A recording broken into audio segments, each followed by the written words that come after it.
Hermanos, Dios los bendiga.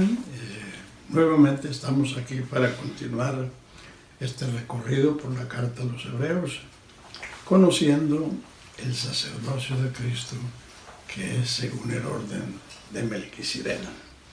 Ahora vamos al capítulo 5, versículo 11, donde tenemos la primera advertencia contra la apostasía. Y dice textualmente, capítulo 5, verso 11, acerca de esto tenemos mucho que decir y difícil de explicar por cuanto os habéis hecho tardos para ir.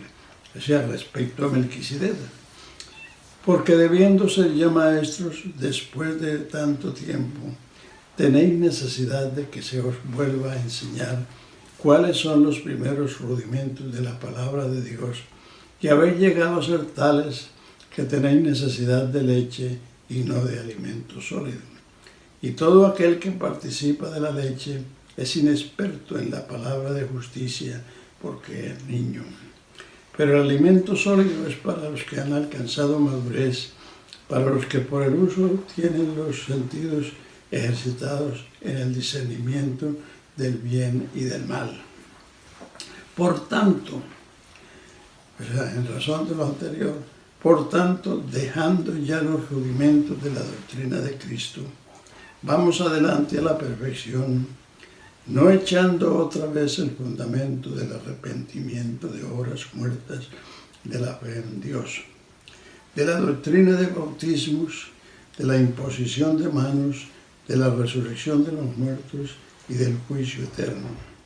Y esto haremos si Dios en verdad lo permite, porque es imposible que los que una vez fueron iluminados y gustaron del don celestial, fueron hechos partícipes del Espíritu Santo y asimismo gustaron la buena palabra de Dios y los poderes del siglo venidero y recayeron, sean otra vez renovados para arrepentimiento, crucificando de nuevo para sí mismos al Hijo de Dios y exponiéndole a vituperio. Porque la tierra que bebe la lluvia, que muchas veces cae sobre ella y produce hierba provechosa a aquellos por los cuales es labrada, recibe bendición de Dios. Pero la que produce espinos y abrojos es reprobada, está próxima a ser maldecida y su fin es ser quemada.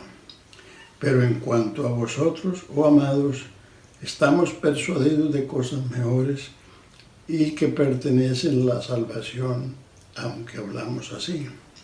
Porque Dios no es injusto para olvidar vuestra obra y el trabajo de amor que habéis mostrado hacia su nombre, habiendo servido a los santos y sirviéndoles aún.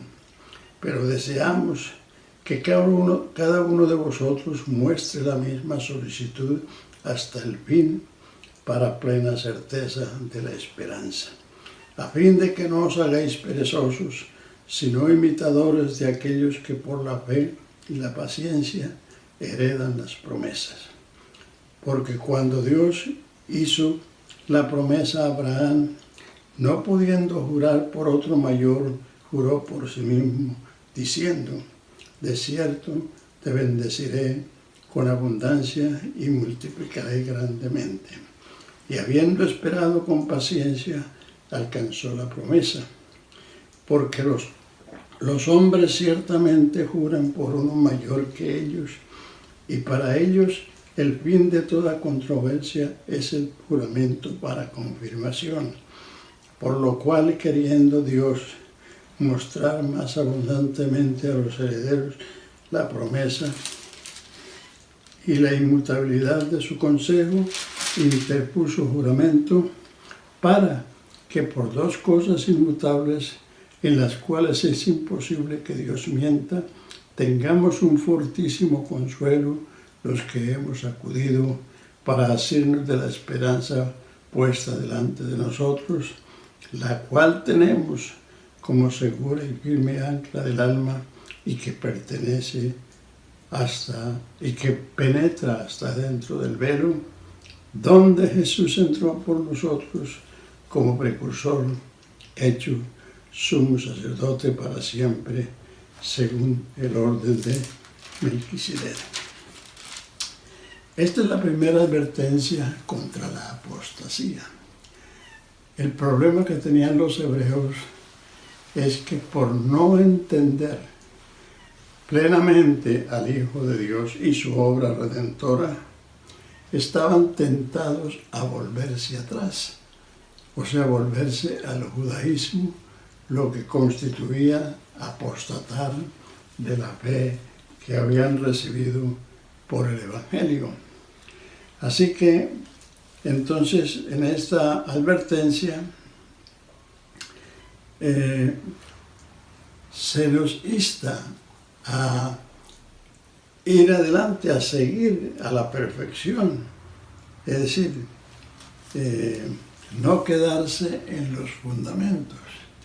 El problema de ellos fue que se quedaron en los fundamentos. Si recordamos históricamente quiénes eran los hebreos, pues aquellos miles que fueron salvos en los primeros 6 capítulos del libro de los Hechos y que posteriormente fueron esparcidos primero a las tierras de Judea y de Samaria y posteriormente a los países de la cuenca del Mediterráneo. Allí en estos países estaban sufriendo persecución por causa de sus propios paisanos y entonces estaban tentados a volverse atrás.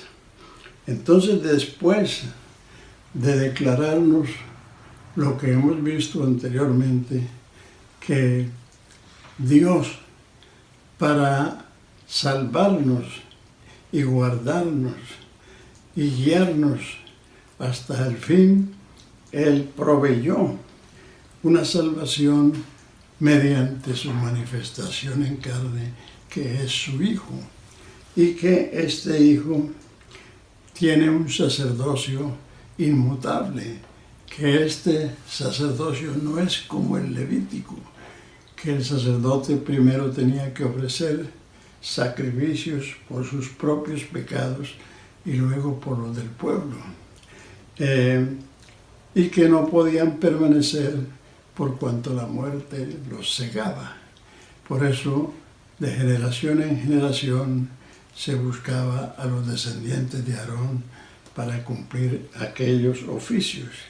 Pero Jesucristo, de una vez para siempre, con un solo sacrificio, con una sola ofrenda, quitó de en medio el pecado y hizo perfectos para siempre los santificados y se sentó a la diestra del trono de la majestad en las alturas como sumo sacerdote para velar e interceder por nosotros y proveernos lo que necesitamos durante la peregrinación en este mundo.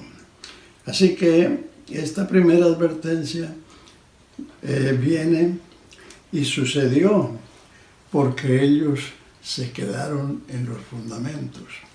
Los fundamentos no son la casa, pero la casa no se puede edificar sin fundamentos. Entonces, aquí se dice que ellos, después de tanto tiempo, habían pasado años, posiblemente décadas, y todavía ellos estaban en el ABC de la vida cristiana, en los primeros rudimentos, es decir, no habían avanzado, no habían crecido en el conocimiento, por lo tanto no habían crecido en la fe, ni tampoco en la gracia, ni tampoco en las virtudes cristianas. Entonces se les dice que ellos tenían que volver a ser instruidos en los primeros rudimentos de la palabra de Dios, porque el alimento sólido es para los que, por el ejercicio del conocimiento, llegan a tener una madurez que los hace aptos para recibir o ejercer la palabra de justicia, porque el alimento sólido es para los que han alcanzado madurez. Entonces, en el capítulo 6 dice, por tanto, dejando ya los rudimentos de la doctrina de Cristo, vamos adelante a la perfección, no echando otra vez el fundamento del arrepentimiento de obras muertas, de la fe en Dios, de la doctrina de bautismos, de la imposición de las manos, de la resurrección de los muertos y del juicio eterno, y esto haremos si Dios en verdad lo permite. Aquí hay 6 doctrinas en 3 parejas. Estas son los fundamentos: el arrepentimiento y la fe en Dios, la doctrina de bautismos y la imposición de manos, la resurrección de los muertos y el juicio eterno. 6 doctrinas en 3 parejas.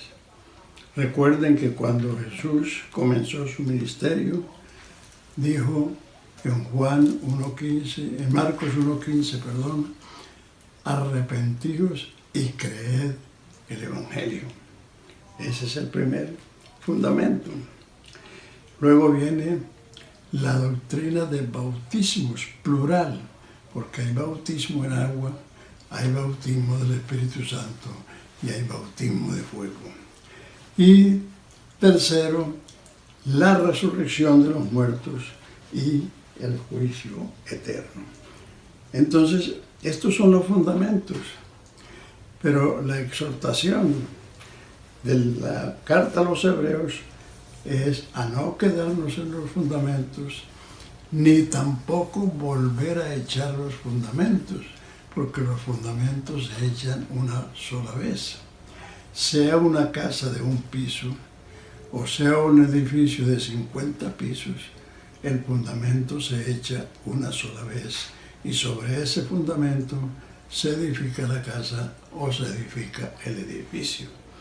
Así que la exhortación era para avanzar de estos aspectos, para no quedarnos en los fundamentos, y por haberse quedado en los fundamentos, ellos estaban tentados a volverse atrás. En este camino de salvación, en la medida que uno avanza, se aleja del mundo, y si uno se detiene, está más cerca de volverse atrás que si hubiera avanzado lo suficiente para ir adelante a la perfección. Y entonces se nos advierte que los que fueron una vez iluminados gustaron del don celestial, fueron hechos partícipes del Espíritu Santo y asimismo gustaron la buena palabra de Dios y los poderes del siglo venidero. 5 hechos: iluminación, gustar el don celestial, la vida eterna, hechos partícipes del Espíritu Santo, gustaron la buena palabra de Dios y los poderes del siglo venidero. Si estas personas que han llegado a esa estatura recaen y recayeron, sean otra vez renovados para arrepentimiento, crucificando de nuevo para sí mismos al Hijo de Dios y exponiéndole a vituperio. Es decir, lo que es imposible es que una persona que ha alcanzado esta estatura o esta madurez y se vuelve de la fe que ha recibido y de estos beneficios que ha recibido, entonces está apostatando. Esto no se trata de un pecado de fornicación o de haberse emborrachado o de haber peleado con la esposa o con alguna persona. No, esos pecados tienen solución, pero este pecado, que es la apostasía, dice que es imposible que los que una vez alcanzaron estas virtudes, lograron esta estatura y recayeron, sean renovados para el arrepentimiento. Entonces nos da un ejemplo muy elocuente del verso 7 en adelante. Porque la tierra que bebe la lluvia que muchas veces cae sobre ella y produce hierba provechosa a aquellos por los cuales es labrada, recibe bendición de Dios. Pero la que produce espinos y abrojos es reprobada, está próxima a ser maldecida y sufrir el ser quemada. Pero en cuanto a vosotros, oh amados, estamos persuadidos de cosas mejores y que pertenecen a la salvación, aunque hablamos así. O sea, aunque la exhortación es fuerte, todavía ellos no habían caído. Porque Dios no es injusto para olvidar vuestra obra y el trabajo de amor que habéis mostrado hacia su nombre, habiendo servido a los santos y sirviéndoles a uno. Pero deseamos que cada uno de vosotros muestre la misma solicitud hasta el fin, para plena certeza de la esperanza, a fin de que no os hagáis perezosos, sino imitadores de aquellos que por la fe y la paciencia heredan las promesas. Porque cuando Dios hizo la promesa a Abraham, no pudiendo jurar por otro mayor, juró por sí mismo, diciendo: de cierto te bendeciré con abundancia y te multiplicaré grandemente. Y habiendo esperado con paciencia, alcanzó la promesa. Porque los hombres ciertamente juran por uno mayor que ellos, y para ellos el fin de toda controversia es el juramento para confirmación.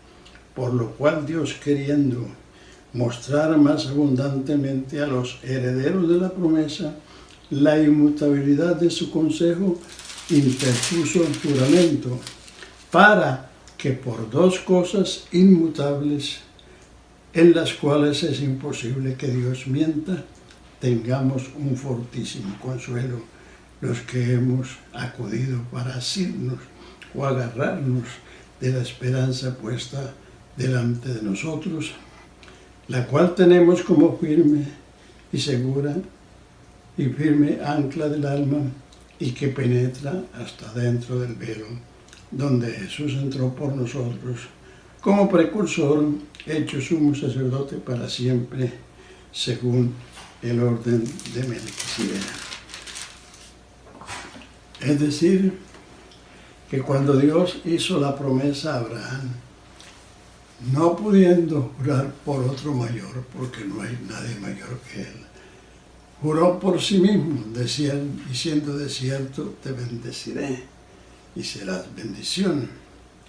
Entonces, para que por dos cosas inmutables, ¿cuáles son las dos cosas? La promesa y el juramento. Los que nos hemos asido, nos hemos agarrado de esta esperanza, tengamos un fortísimo es el superlativo de fuerte, tengamos un fortísimo consuelo los que nos hemos asido o agarrado de esta esperanza que fue puesta delante de nosotros. Así que, y la cual esperanza tenemos como firme ancla del alma que penetra hasta dentro del velo, donde Jesús entró por nosotros como precursor, hecho sumo sacerdote para siempre, según el orden de Melquisedec. O sea que la iglesia es como un barco que navega en este mundo tempestuoso. Pero este barco va a llegar al puerto deseado, porque ya entró por nosotros en el cielo a Jesucristo, el sumo sacerdote según el orden de Melquisedec, y esa es la garantía, él es el precursor de los cristianos. Así como Juan el Bautista fue el precursor de Cristo, Cristo es el precursor de los cristianos en el cielo.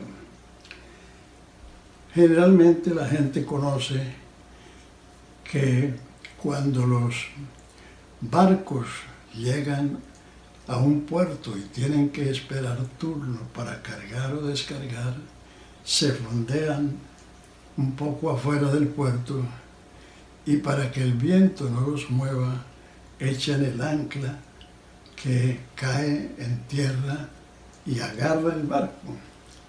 Entonces eso es lo que se nos dice, y esa ancla está amarrada del barco por una poderosa cadena que es fuerte para sostener el volumen del barco y el peso del barco.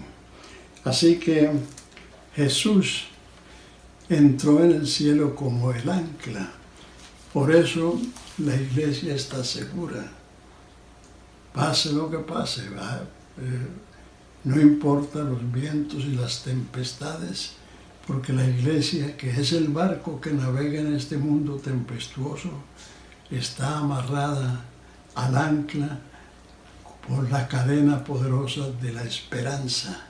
Y esa ancla está en los cielos, donde Jesús entró por nosotros como precursor y como firme ancla del alma, así como el ancla del barco amarra el barco y no lo deja que los vientos se lo lleven, así también Jesucristo es el ancla que entró en el cielo, y la iglesia que navega en este mundo está sujeta, está amarrada a esa ancla, a esa esperanza bendita y verdadera, donde Jesús es nuestro precursor y nuestra garantía. Por eso hay seguridad de que el hombre va al cielo, porque ya hay un hombre en el cielo. Recuerden lo que dice Pablo a Timoteo, capítulo 2 de su primera carta, versículo 5, porque hay un solo Dios y un solo mediador entre Dios y los hombres, Jesucristo hombre. Ese hombre que está en el cielo es el ancla que amarra, que sujeta esta iglesia, aleluya, que se ve expuesta a las vicisitudes, a las inclemencias del mundo tempestuoso, pero que podemos estar seguros de que podemos permanecer hasta el fin, sencillamente porque no estamos desprotegidos, estamos amarrados nada menos que aquel que venció el pecado, venció la muerte, ascendió al cielo, se sentó en el trono de la majestad en las alturas y allí intercede, allí vela por su pueblo, por sus hijos, por sus siervos. Hermano, esté seguro. Por eso, en la situación más adversa, tú tienes una puerta abierta, un camino abierto al trono de la gracia, donde puedes alcanzar misericordia y hallar gracia para el oportuno socorro. Dios los bendiga. Repasen estos pasajes hasta que los hagan suyos, hasta que se den cuenta que el Señor no solo murió, no solo resucitó, sino que también está a la diestra de Dios, el que también intercede por nosotros. Por eso Pablo dijo, estoy seguro que ni la muerte ni la vida, ni el presente ni el porvenir, ni ángeles ni potestades, ni ninguna cosa nos podrá separar del amor de Dios, que es en Cristo Jesús, Señor nuestro. Dios les bendiga, hermanos, y la próxima semana, Dios mediante, volveremos. El capítulo 7, pueden irlo leyendo. El capítulo 7 es la explicación del sacerdocio de Melquisedec. Dios les bendiga, hermanos.